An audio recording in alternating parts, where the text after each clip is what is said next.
একটা বিষয় বুঝতে একটু অসুবিধা হচ্ছে, কেউ খারাপভাবে নেবেন না। এই যে আর্চিকরের ঘটনা, অভয়া খুব খারাপ ঘটনা, এ নিয়ে কোনো প্রশ্ন ওঠে না।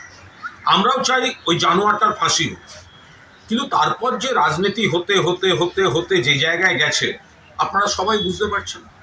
তো এখন একটা নতুন জিনিস সামনে এসছে, তাতে আমি নিজেই খানিকটা কনফিউজড।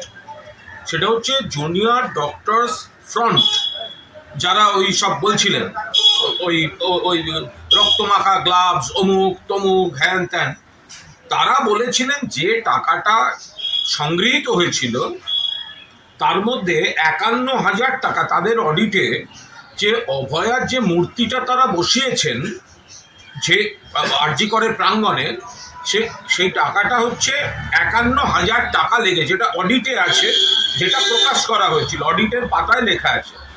আবার গতকাল আরজিকর নিয়ে একটি কনভেনশনে যিনি শিল্পী, তিনি অসিত সাঁই, তিনি বলছেন যে আমার একটা আবেগ থেকে, বেদনা থেকে আমি মূর্তিটা তৈরি করেছিলাম এবং বিনামূল্যে দিয়েছিলাম। এখন শিল্পী বলছেন বিনামূল্যে দিয়েছিলাম, আর অডিটে বলছে মূর্তির জন্য ৫১,০০০ টাকা খরচা হয়েছে। এইটা আমি একটু কনফিউজড হয়ে গেছি।